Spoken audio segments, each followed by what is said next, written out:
Olá, vamos dar início agora, o ensino está em Mateus 14, e vamos começar, como já vimos, né? João, como já vimos, foi o último profeta e pregava o arrependimento. Ele anunciava o arrependimento, que era chegado o reino de Deus. Não foi diferente junto a Herodes Antipas, pois de acordo com a lei, que está em Levítico, né, 18 e 16, que fala que não pode descobrir a mulher do irmão. Então, assim, não pode se envolver com a mulher do irmão. Apesar de que no Velho Testamento diz que quando o irmão morre, o outro irmão se casa com a mulher, mas aí ele tinha morrido. No caso de estar vivo, não. A lei condena. Com isso, Herodias, que foi mulher de Filipe, irmão de Antipas, o odiava, porque João falava a verdade. E toda vez que ele via Herodes, ele repreendia, ele exortava. Com isso, ele deixava claro que a lei de Deus era para todos. Apesar de Herodes ser rei, ele não podia fazer o que ele bem entendesse, ele tinha que seguir os padrões da lei. Ela usa sua filha Salomé para seduzir Herodes e pede a cabeça de João Batista numa bandeja de prata. Hoje esse termo é usado quando se fala pedir a cabeça de alguém. É uma referência a cabeça de João Batista. A primeira multiplicação de pães. E após a notícia da morte de João, os discípulos enterraram seu corpo e Jesus retira-se num barco para um lugar deserto, mas o povo segue-o a pé. Esse milagre dos 5.000 alimentados é o único que está registrado nos 4 evangelhos.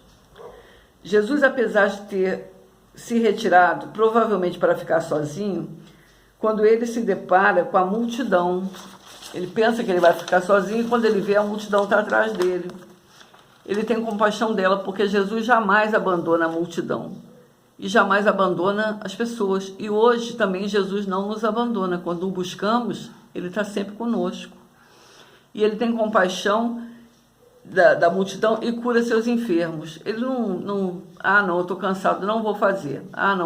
Hoje eu perdi João, eu vou ficar aqui curtindo a minha dor, a minha tristeza, não vou atender ninguém.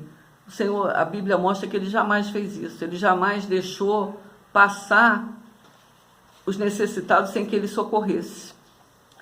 Quando chega a tarde, seus discípulos sugerem que ele despeça a multidão para que, indo embora, compre algo para comer. Provavelmente a multidão nem dinheiro tinha, né? Porque naquela época era uma época difícil, os tempos eram muito difíceis.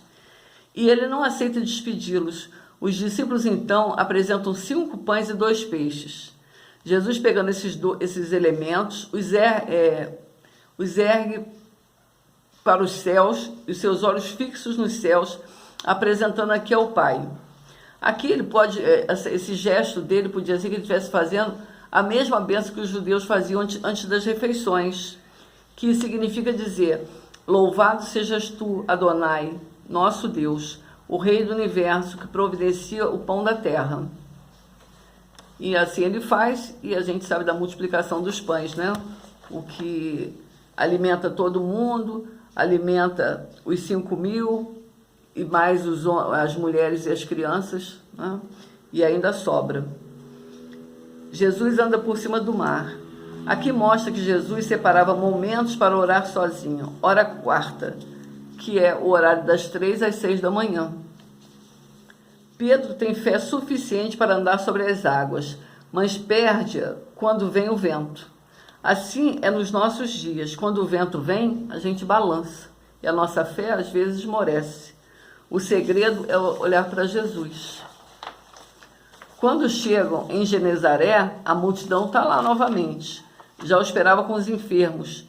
E todos foram curados. Novamente, Jesus opera milagres e maravilhas e não deixa sem resposta, sem cura, os necessitados. E assim, vamos continuar nossos estudos. Amanhã a gente se vê novamente. Um abraço.